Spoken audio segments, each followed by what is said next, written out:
straight from the realm of all things gaming.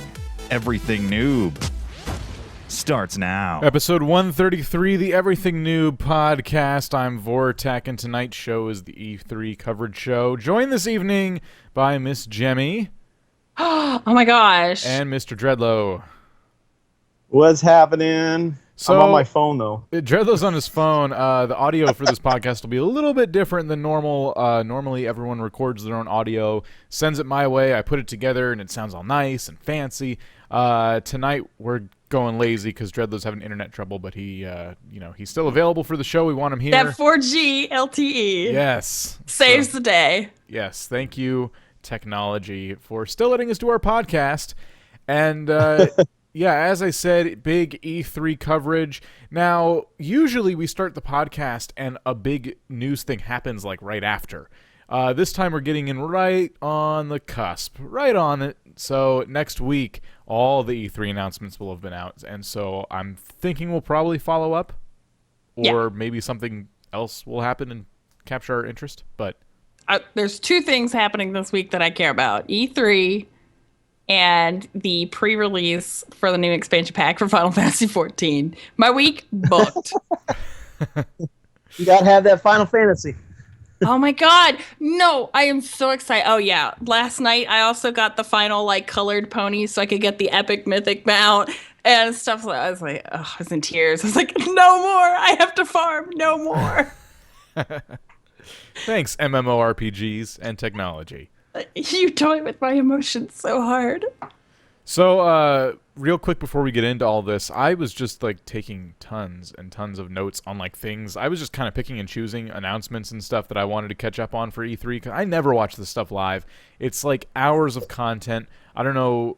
I mean, I had to work 12 hours today before doing this podcast. I had no time to sit and watch E3, unfortunately, but I did take a bunch of notes on things I wanted to touch on. I don't know what you guys were doing. If you were watching E3 or you're like me. I was fighting with my internet, so yeah, I definitely wasn't able to watch any of it. I skimmed. But before we get into that, the game of the week was SkySaga.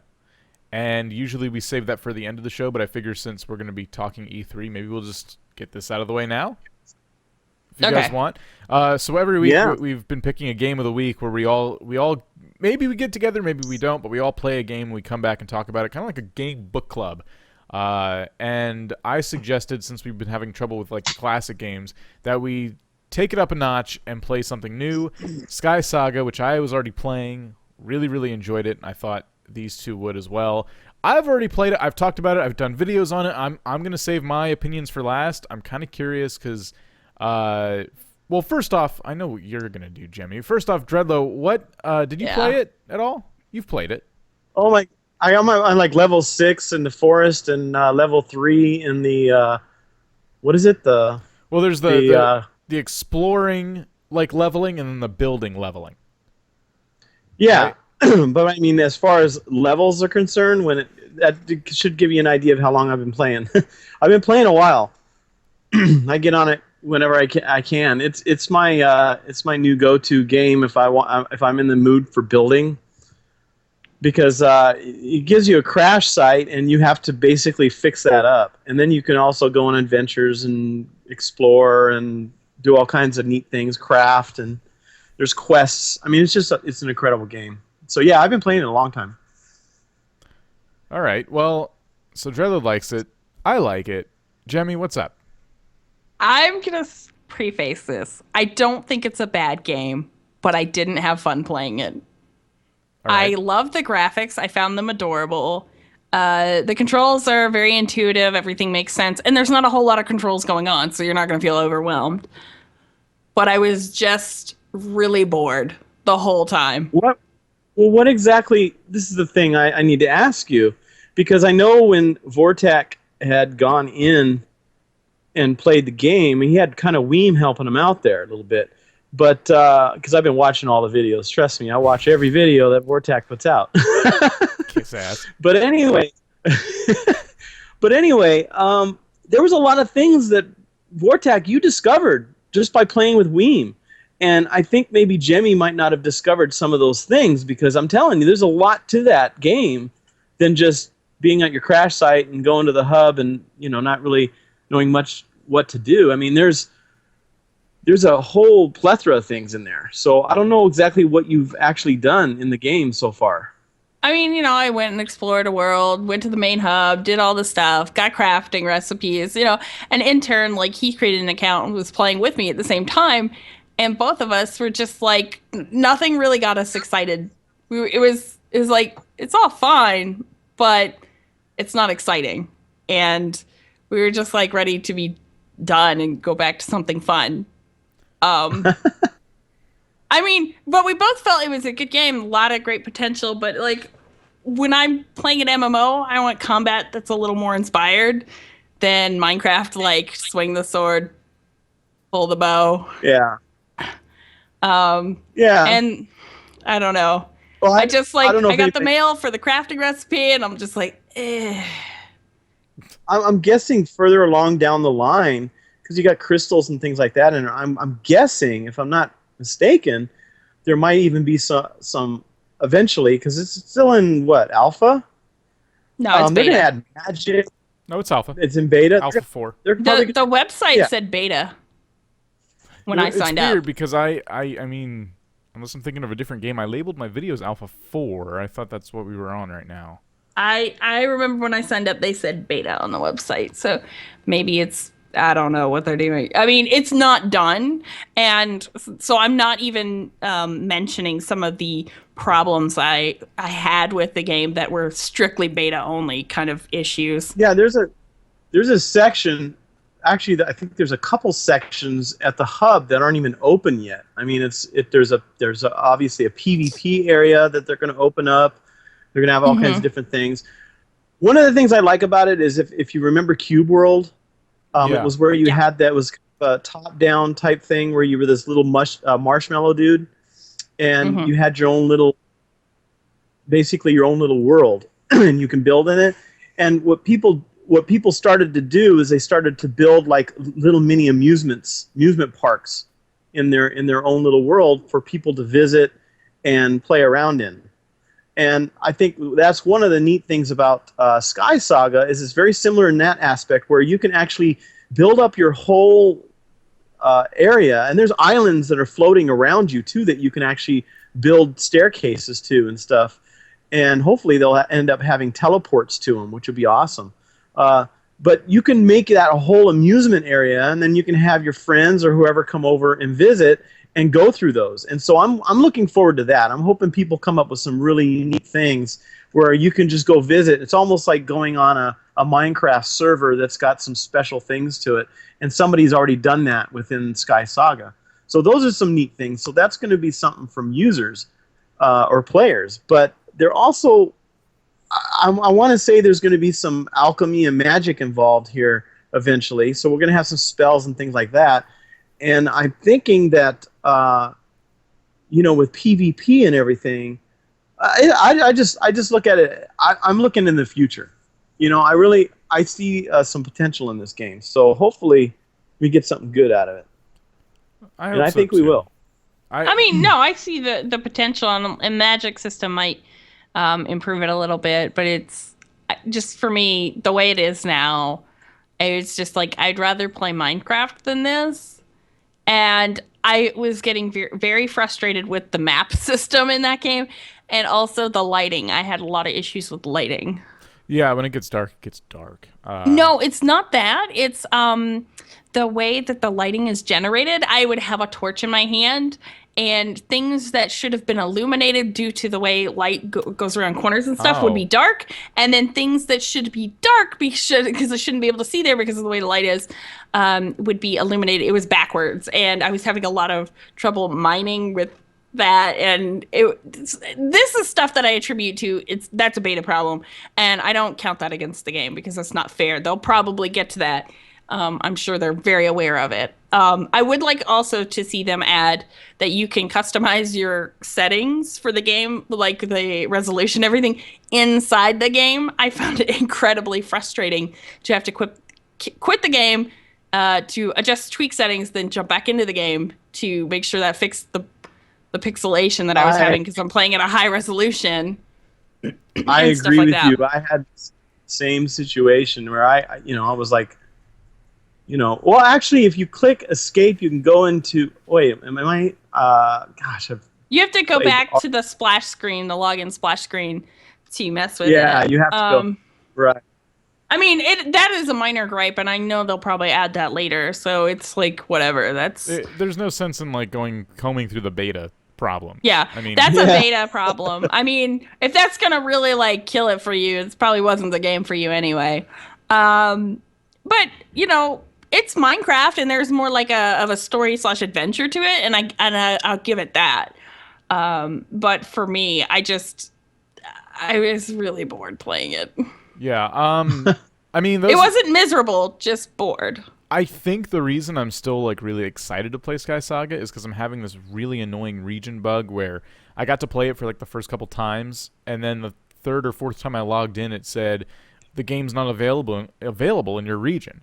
I've been on the forums now for days trying to work this out with a small group of people who are having the same problem, and we've tried everything. We can't seem to figure it out.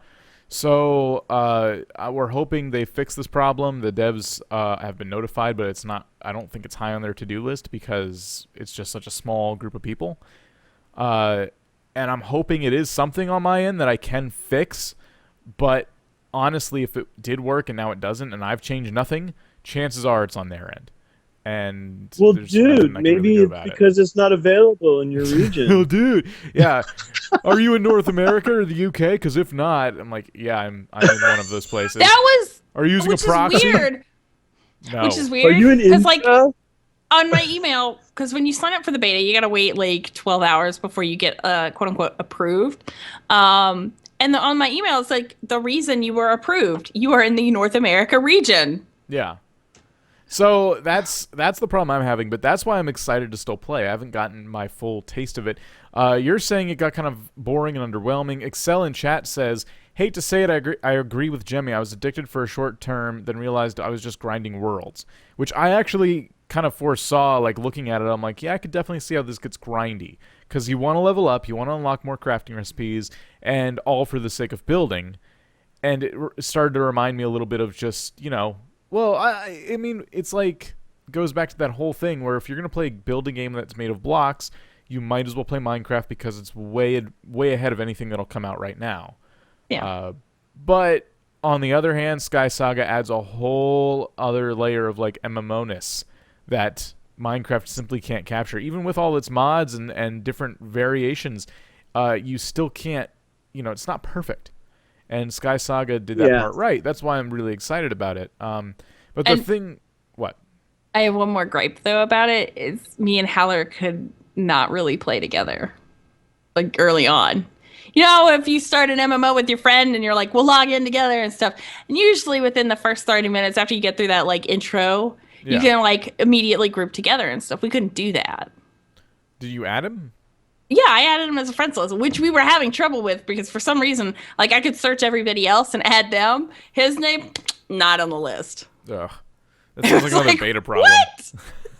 Yeah, it was another beta problem, but it was just like, usually you can get grouping with your friends and doing stuff together, and it wasn't very, conducive. Maybe Howler wasn't in the right region. Oh, God. Anyway, he was able to log in. The thing about this game is that I wrote a blog the other day about the fate of Minecraft. I call it the fate of Minecraft because I feel like Minecraft is edging to that point of people kind of snoozing at the mention of it. What? Did you it's like see the E3 video? Yes. With the hollow Minecraft? Yes, that's in my notes of things like, yeah. Anyway, I just like our community, everything Noob and everything I've been doing started with Minecraft. Started by playing Minecraft, making Minecraft videos, and just going into Minecraft. So we have a whole like server community based around it, and I wrote this blog because I was feeling like I was reminiscing a bit, and I was feeling like everyone still is around. I can still get a hold of a lot of people in the community, but we don't all play the same games anymore. We played Minecraft, and we'd occasionally play other things, but it always come back to Minecraft. And now this is like the longest stint where it hasn't come back to Minecraft. And so I've been saying, like, it's my duty as the person who created this community to try to figure out where we're going next. And I threw SkySaga in the hat, like, just to see what people's reaction was. I haven't gotten too much reaction from it, mostly because I don't really write blogs anymore. So I think it was just one of those things that people kind of missed. But definitely go check that out. Leave a comment. Maybe check out the forums and talk about it there. Because I'm curious if SkySaga is the way to go. I mentioned it to someone else in the community, and they're like, I don't know. It's not bad, but I don't think it's really where I'd like to see it go. And at the time, we were playing Ark, which is the new survival game everyone's playing right now. It's a world of dinosaurs, and you build and you craft and stuff, but it's more realistic. It's not made of blocks, which I love, and it's just, even in its early access stage, there's just a lot to be excited about. I'm not going to say it's polished. It definitely needs optimization. There's definitely bugs, but there's a lot to do and see in its current state. Yeah. I got on it last night for the first time in probably a few weeks, and that's mainly because I couldn't get on it because it was so bad, as far as server performance access. Oh. The server access, I wasn't having a problem with that.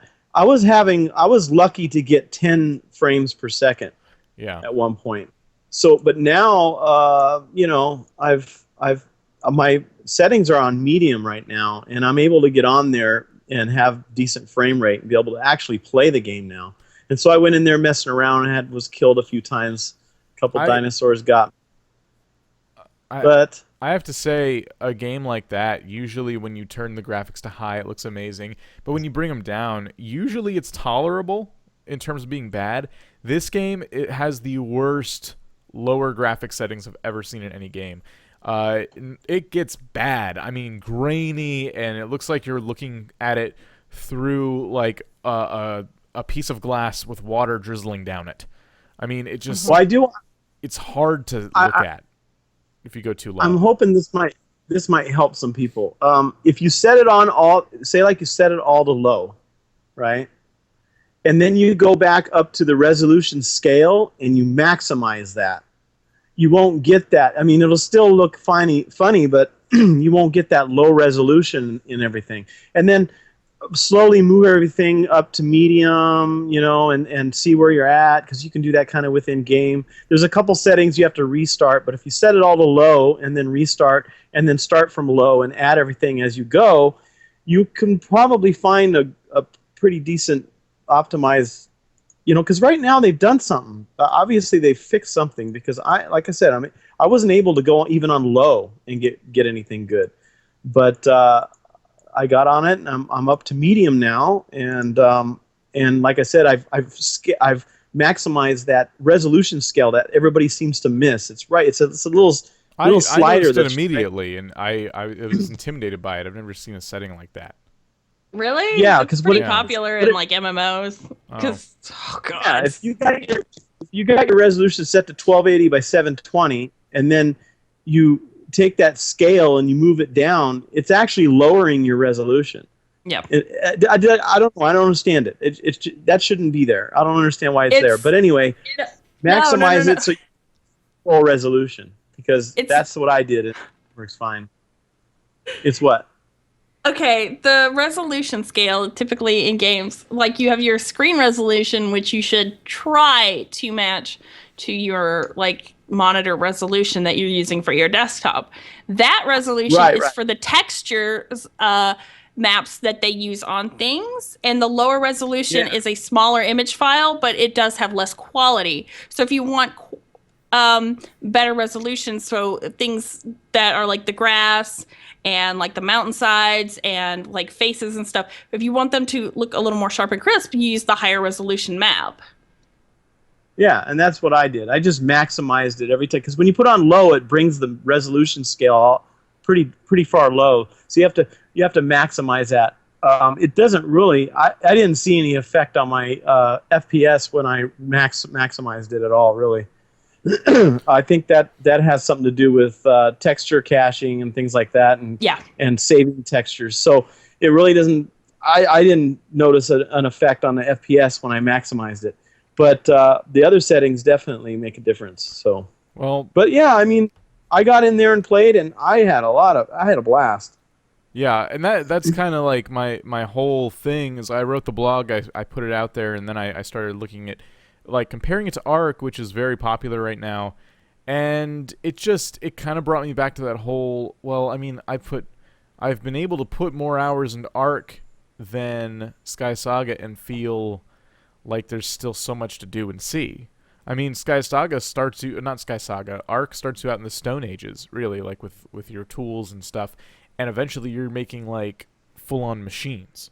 Yeah. And that's the Oh, direction yeah. they're going to be going with it. Like you start out with barely anything, and then you just get They're yourself even gonna built have- up to that point where it's like futuristic. Yeah, they're even going to have some type of storyline with some lore.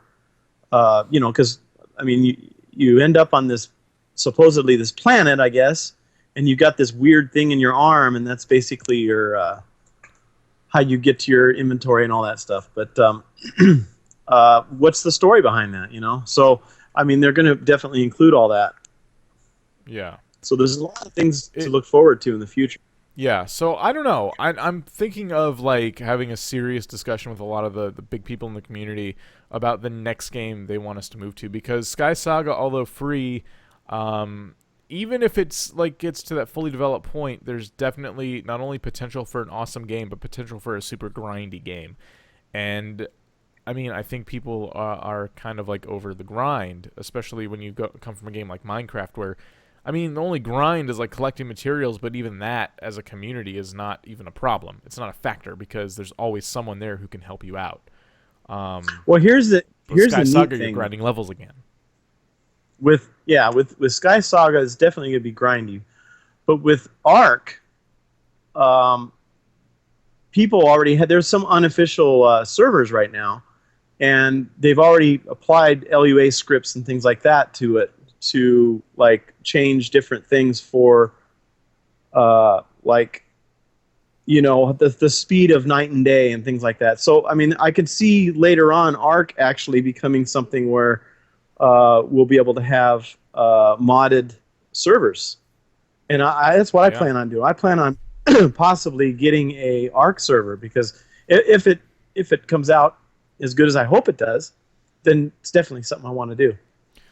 Well, I know I had a Rust server for a while and it kind of flopped, but that's because Rust went through a lot of changes. But Ark seems like my way to go. Well, before we do the whole show about just our opinions on new upcoming games that are not really a part of E3, we should talk about E3. It's E3 Day 0. I guess yesterday was a pre-show. Something I wanted to mention, and I guess this will kind of lead to us going chronologically here. And I don't even think this was definitely timed for E3, but the announcement wasn't really a part of E3. YouTube Gaming. Did you guys see what's going on here? I just heard the rumors that we had discussed before, but I haven't seen like the new stuff. So give me the rundown. They've officially announced that YouTube is, without saying it, basically trying to compete with Twitch. They're going to make it so every game with us, I guess, over 25,000 titles or something like that, they're going to kick it off with that many titles, and each one is going to have its own section, just like Twitch, where if you go on Twitch right now and look for Minecraft, you're going to see everyone streaming Minecraft. And they're going to do that not only for live streaming, but for videos as well. So you'll be able to label it under the game it is? Yes. Oh my god, that's so amazing! Yes. That is.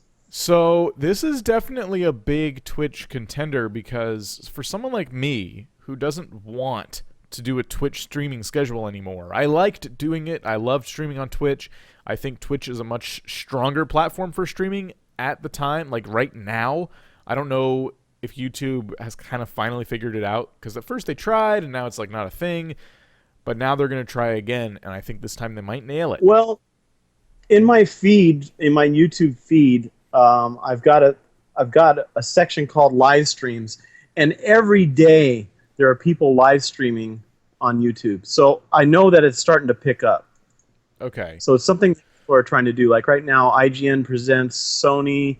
They're live right now. Well, that's part of YouTube That's gaming, E3. like E3 stuff. Yeah. So I saw that too. But yesterday, I saw some somebody doing a Minecraft one. So, oh shoot, that's it just freaking says nope. You can't do it. Your internet's not good enough.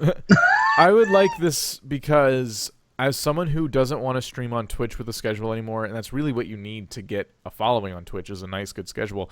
I try to do videos every day and every week as much as I can.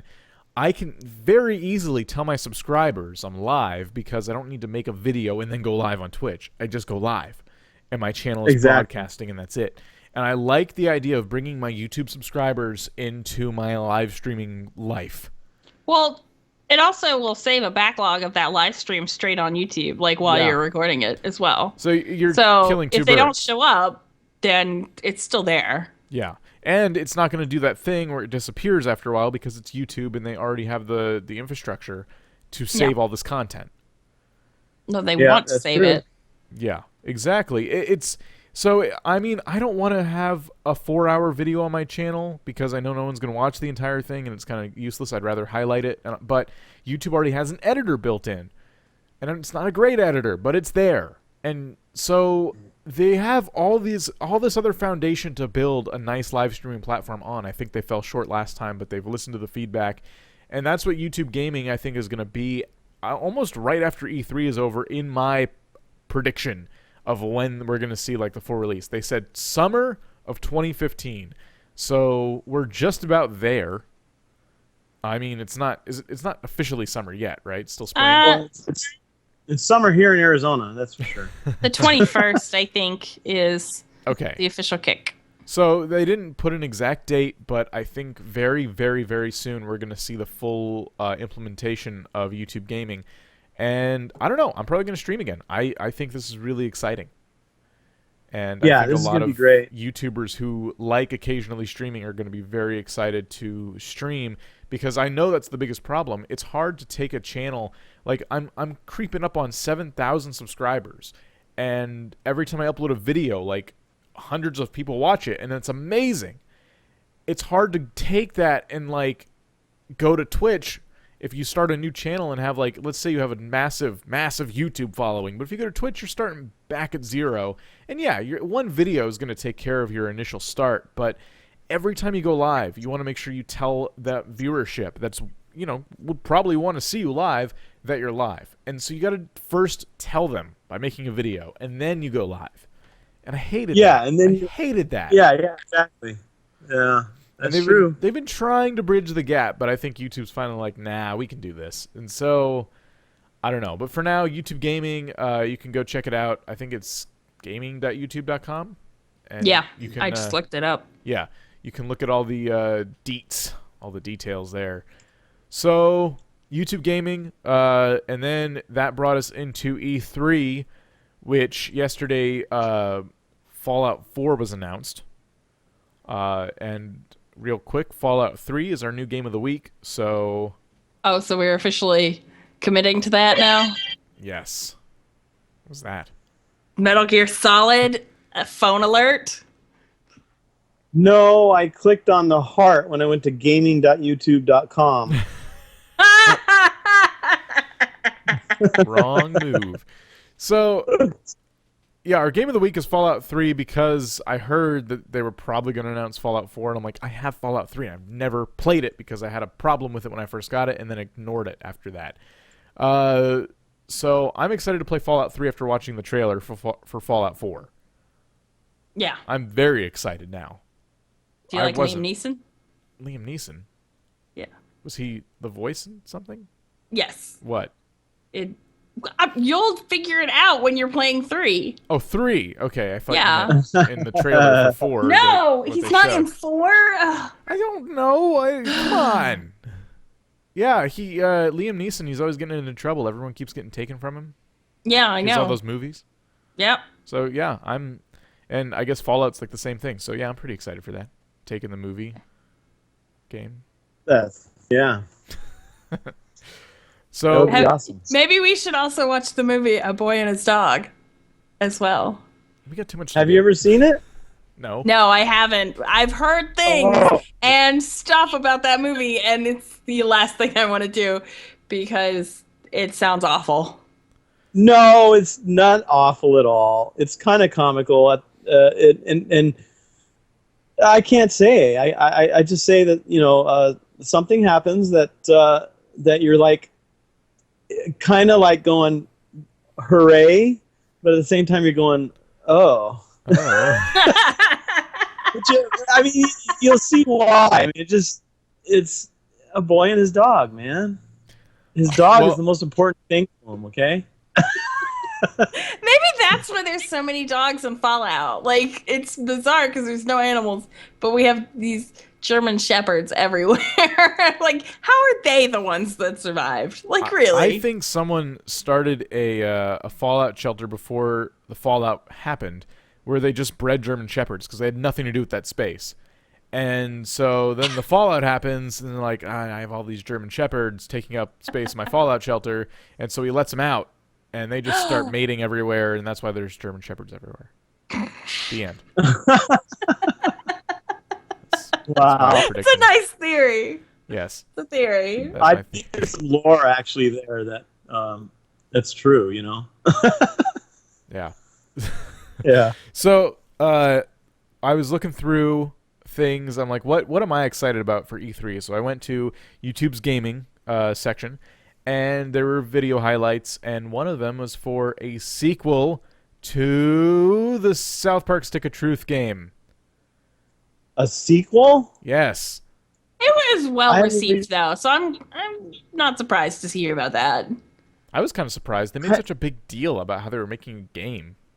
So I didn't think they were going to do that so soon again. It's very funny and everything. It was profitable. True. I couldn't get any further in it. I'm pretty far in the main story, but I haven't played it in a while. But in this game, like the trailer for it is awesome. I highly recommend you watch it. But it's called South Park: The Fractured But Whole. Okay, can I ask one thing about the sequel though? What? Is it a direct continuation of the story from the Stick of Truth, or is it just kind of like a South Park episode where it's like different day, different shit, but it's all in the same universe? According to the gameplay trailer, well, I don't want to say gameplay trailer, but the trailer they showed, it is a direct sequel to the Stick of Truth. And then like they go to figure out who's causing trouble, and Butters is like, "Oh, I've got you now, Coon and friends." And he's like, my gosh. "What? Coon? Oh, I'm sorry, we're playing the wrong game. Hold on." And so they all dress as superheroes, and so that kind of introduced the superhero aspect of the new South Park game. So now instead of playing as like knights and stuff, you're playing as the South Park superheroes. Okay, that's cool. So it's a theme change, but it's like the story continues. I think Okay. something like that. That's interesting. I wish they would have started with that. Oh yeah, I want to make my own South Park superhero. I really like making my own, even though it wasn't like very in-depth character customization. I really enjoyed making my own South Park like RPG character. Yeah, it was fun. Traditional RPG character. Yeah, that was really cool. So I saw that and I was just super giddy. Like, yay! I bitched so much about that game being $60. And I did get it on sale. I didn't pay $60. I paid a lot less. Yes, so did I. But I don't think I can wait that long again. Like, now that I know what I'm missing. I know. Well, They even made fun of their own combat system. They got you then. Yeah. They got you. They did. But they made fun of their own combat system in the trailer of the last game. Like, they're like, oh, that wasn't even a real combat system we had. And so I'm guessing they've made improvements to that, which it was turn-based, and it could have been a lot better. It was just kind of, I don't know, phoned in. But it's a South Park game, so I forgave it. Now, well, like, I mean, what did they do? After playing it, though, I can see the $60 price tag. You know what I mean? It's like, it's well worth it. It really is, but it could have been a little lower. That's why I waited for it to be on sale, because I wasn't sure. But after playing it, it's a lot of fun. I didn't get any further with it because I'm kind of stuck. But now it's been out for a while. I might be able to find some YouTube video that will help me get further. Unstuck. So, anyway, so there's that. That was one thing I was really excited about. And then they threw out a whole bunch of Super Smash Bros. Content. If you guys caught any of that at all. No, I caught The Last Guardian and a promise of a remake announcement. Of The Last Guardian? Well, no, Or- The Last Guardian last year they said it was going to be a phone app. This is a game that the only game that I was looking forward to on PS3 never released. Then last year they're like, we're not really going to release it, but we'll put it as a phone app. Slapped me in the face, broke my heart. This year, Oh, wow. now it's actually going to come to the PS4. And it's like, please, I don't even really want to hear any details because my heart can only take so much. But I'm really ready for The Last Guardian. Then they also, like, right when we were about to go live, they announced the remake for Final Fantasy VII in the Sony press conference. I was watching a little bit of that before we started, but I didn't get that far. I started prepping.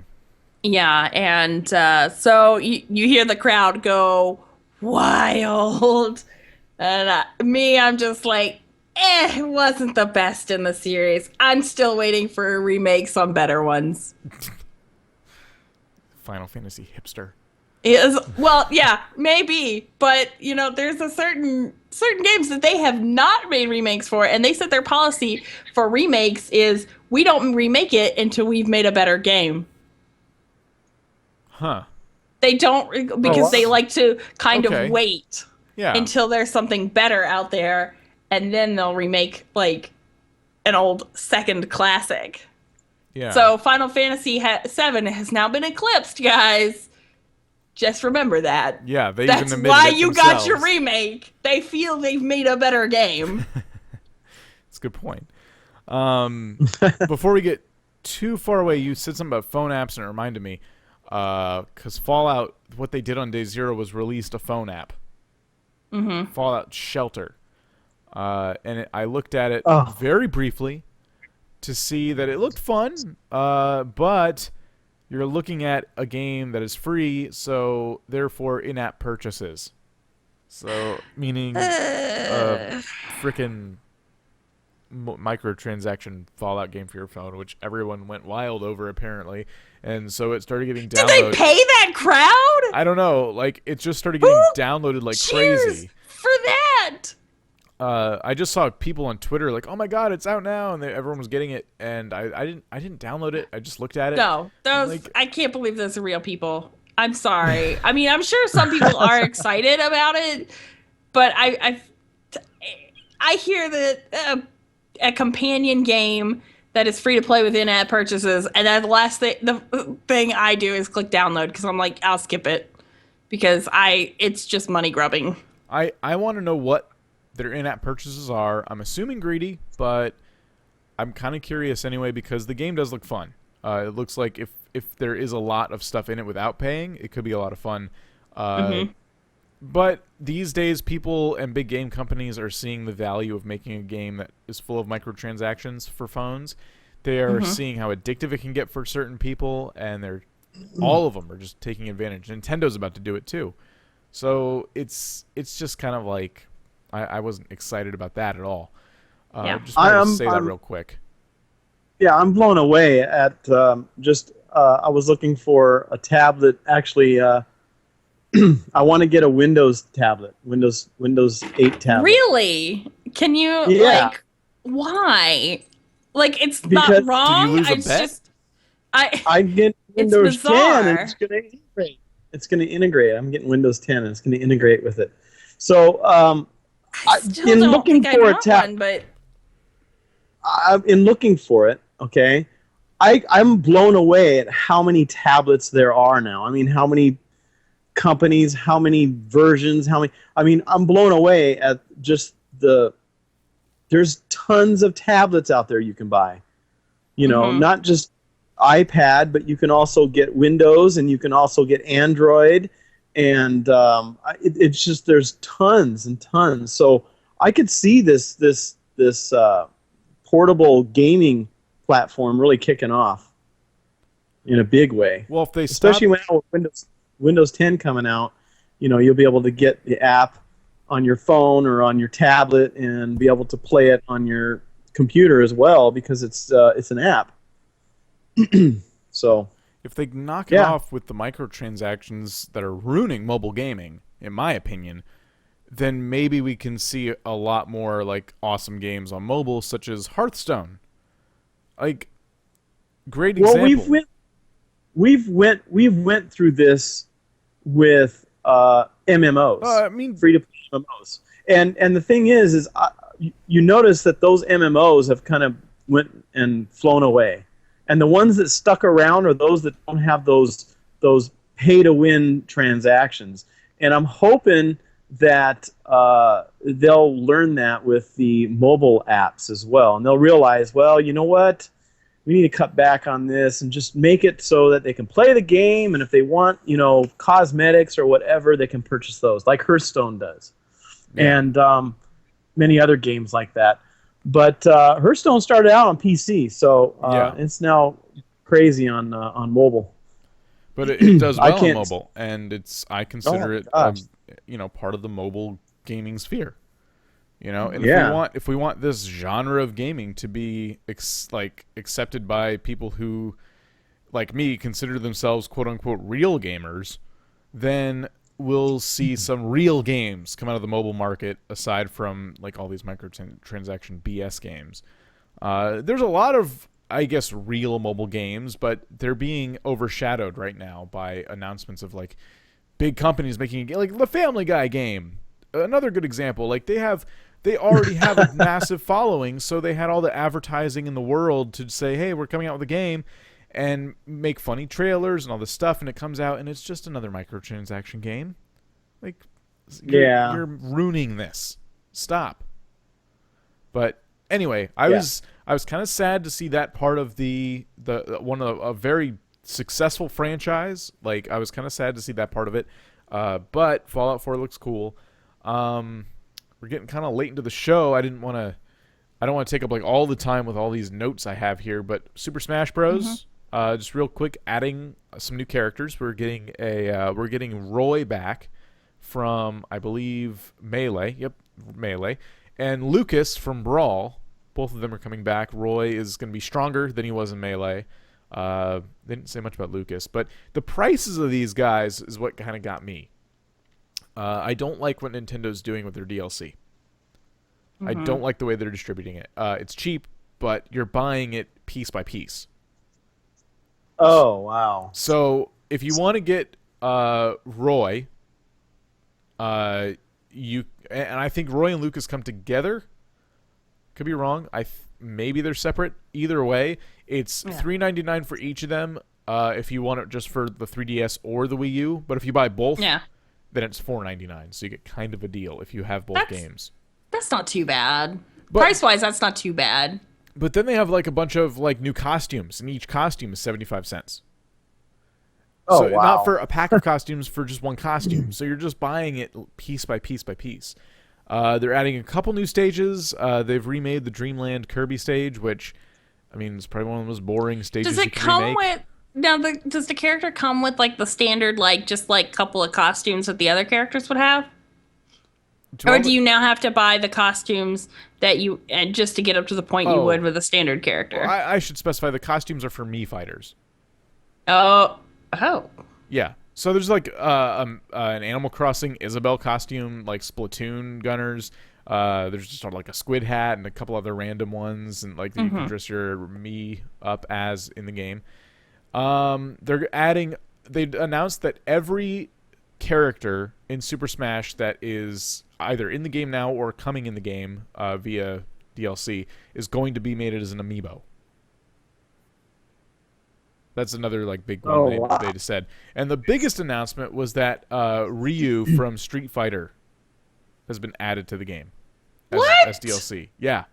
Oh, wow. Why? Of all the things in the world, why him? And they busted their asses on him too. Like, he can do all this stuff, and they said like, oh, this is the first Super Smash character that has 2 Final Smash attacks. That he has his own stage, which comes bundled in his little DLC. And it made me wonder how many other like Street Fighter characters are going to enter Super Smash now. Yeah. Jimmy's like, ugh. I'm just.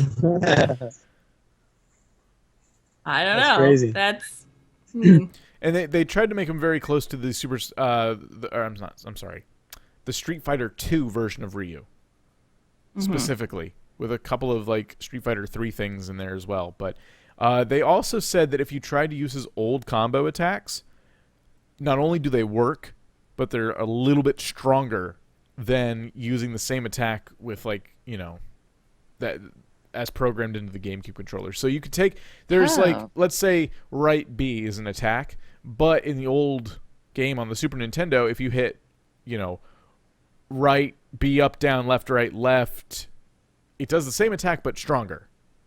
Like if you remember that combo, and they started going through all these different combos.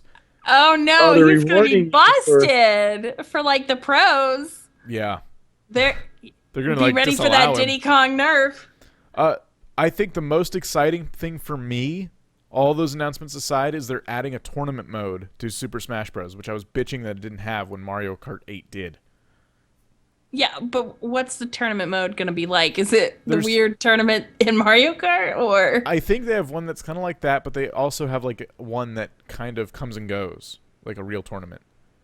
Like, I would like to see a tiered, randomless sign you against, and you go through the tree, and once you're out, you're out. I think there's one of those, and then there's definitely one that kind of comes and goes. Probably one that's I know. ranked. I've already seen, some online Smash Brothers tournaments, and so they probably see a pattern here that tournaments are a big thing, so they probably went ahead and added it in game. I think tournaments always happen. Like, I love tournaments. What's that? I think tournaments always happen. I know. It's just I love them, but they didn't put them in this game for whatever. But they said it's not announced. It's not like released yet because they're still fixing it for online play. Yeah. I wonder if they're having latency issues with that, and they're trying to balance it so people don't get extreme unfair advantages because of low lag versus high lag. Yeah. So with that game, that would be an issue. That was what my main takeaway from the Super Smash Bros. Announcements were. A bunch of new costumes, characters. I don't care. I want tournaments. I want new game modes overall. So that was exciting. Jemmy, you mentioned the HoloLens. Oh my god. Like, they showed it on Minecraft, and the HoloLens is cool, okay? I'm not going to say that isn't pretty badass, but at the same time, I'm just like, how do you play a game like that? I don't really care. Like, I don't want it for gaming. I would rather that for, movies or, Skype phone calls and stuff. But you would need an expensive camera on the other end to capture in 3D. Like, I don't want that for gaming because the way you play Minecraft is you're in the console mode and you're God and you're just poking around and stuff. And it's for Minecraft, it doesn't work. Maybe there's other games where that might apply a little better if the game was kind of built around being a hologram. Yeah. But what I like is it was cool. Yeah, it was way cool. But, it is cool. I was gonna say what I like about it is not just with the gaming aspect, but also being able to basically put things on your wall, like your calendar and whatever, and you just put that thing on and it's there because you already put it there. Well, but it's a holo. And the way this works is if you have a table, you can play Minecraft on it. Yeah. And the way they demonstrated it was very well done. They had Lydia, the PR person from Mojang, in there. She was playing the game traditionally, on a Microsoft tablet. Yeah. Yeah. And what was cool is if you have a tablet like that, you can play with the HoloLens people. You don't need to play the HoloLens client version. Yeah. Yeah.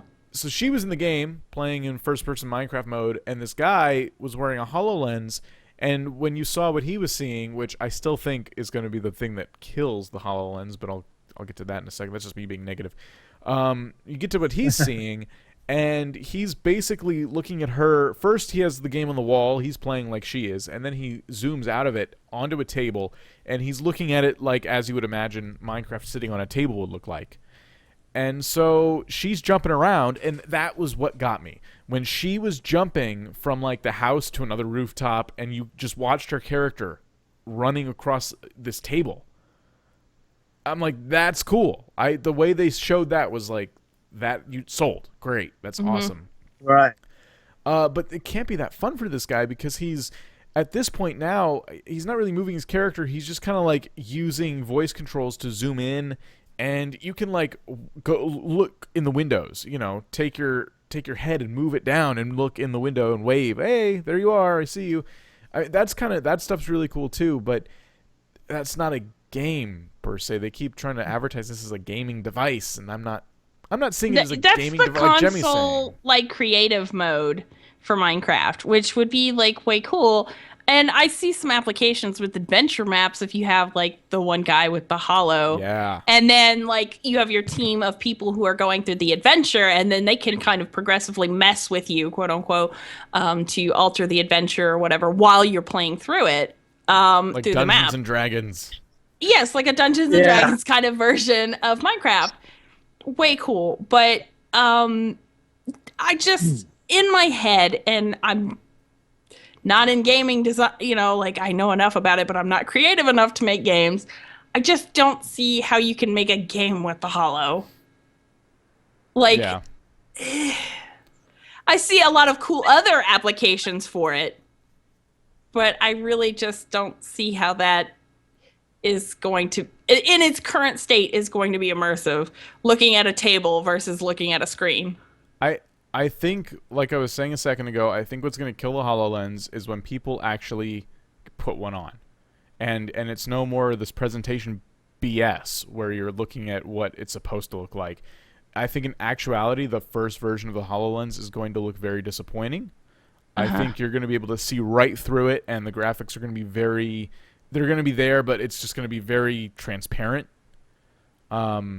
That's just kind of how I imagine putting it on and what I imagine seeing. And the last thing I think will be a problem is how do you keep, if you're walking around this table, how does the image know to stay on the table in that exact spot without any movement whatsoever? Does that make sense? Like, I see what you're saying. How does the game not want to turn with you and then knows to stop? Like, will it jitter at all? Will it do that at all? Like, I can see how the software will prevent that. That's not a big deal. It's what it does is it takes like an image of your surroundings with a grid. You don't see that, but it does an image of it with a grid, and wherever you place something or something is placed, it stays on that grid. Mm-hmm. So it will stay there. It's actually, you're not seeing it actually on your table. You're seeing it. It's just the HoloLens is seeing it in that grid, and it looks like it's on the table, but it's not. You know what I mean? It's just kind of like it's in that spot, so it knows where it's at. If you were to leave the room and come back, it would reappear there, but it would disappear, you know, when you get out of that grid area, I would imagine. Much like when you go into a video game, you're walking around and the rock in front of you doesn't appear until you get close enough because your draw distance is too close. Yeah. Kind of that idea. I think it will just appear when you get closer within the grid that it already masked out for you. Okay. Because I remember seeing a demonstration of them explaining how they place things in the world using the HoloLens, and they made this. It was like a video of a grid all throughout your whole living room, and then everything was placed on that grid within the HoloLens, and the HoloLens knew what it was looking at because that grid was there, you know. Yeah. Yeah. It scans your surroundings before it does it. If there was a grid that existed there with those surroundings, it would basically load that up. It does it internally. You don't see it, and then it knows where everything was at because it's going by this invisible grid that it places things on. Okay. Well, I mean, I can see how in the near future it'll work. It'll be great. I just think this first version, like most first versions of technology, I think it's going to be very disappointing, and I think a lot of people are going to give it crap to the point where when they try to make a second one, they're going to struggle. Can I like step in here? Yeah. I think it's also going to have problems because people who wear glasses or just Yeah. have vision issues. So I think it's another cool thing, Which isn't a like big statistic. 3D, like, glasses and stuff. But people who have vision problems have a huge problem with those, and that's why it doesn't take off because not everybody can really enjoy it. Yeah. And people who have vision issues are a very large percentage of people. It's not like some like handful of people and the really old people who are like, technology, that's scary. You're right. I'm curious. I'm curious to see what happens with it, but right now I'm kind of curbing my excitement because I'm just kind of negative like that, I suppose. But we're just about it. No, it's cool though. Like hands down, way cool. But I think of it as a toy, an add-on, and a gimmick. Yeah, definitely. The last thing I have in my notes, just real quick, was a couple things that I saw that I'm not going into detail about. I'm just going to tell you right offhand. Super Mario Maker looks awesome. I was excited to see all the things they added to it. New Hitman game. Love the Hitman franchise. It was on sale on Steam sale for under $10 for all the games. I'd highly recommend it. Is it still on sale I right don't now? know, but go check because it's awesome. That was a weird shadow behind me. Street Fighter V for PS4. It's exclusive, I believe. And Media Molecule, the studio behind Little Big Planet, is making a new game called Dream, where players create a dream from scratch. And instead of having, like, in Little Big Planet, you have a world, a globe, right? And people could travel to that globe. Instead of that, it's seamlessly traveling between dreams, like as if you're actually dreaming. Yeah. I thought that concept was really cool. The video they showed was very interesting. And I'm kind of curious to see what becomes of dreams. So, Ooh, that sounds cool. Yeah, those were some of the things I personally was excited about. There's a lot of games and things that have been announced already that I either missed or probably didn't care about because I just never got into those franchises or whatever the deal is. So that's kind of how our E3 coverage is going to go, especially next week when we touch on this again. I'm personally just going to pick and choose things that I'm excited about, or maybe something that got me so outrageously angry that I want to bitch about it on the podcast, because that happens from time to time too.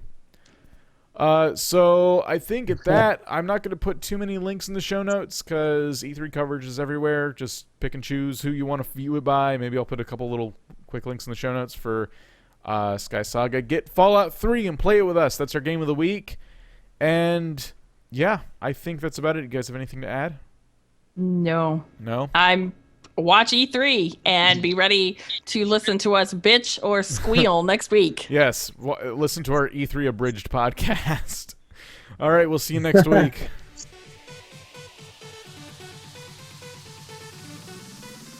Thank you for joining us for this edition of the Everything Noob podcast. Hit up everythingnoob.com for our show notes, blogs, YouTube and Twitch channels, previous episodes, and even a t-shirt store. Please game responsibly, and we'll see you next week.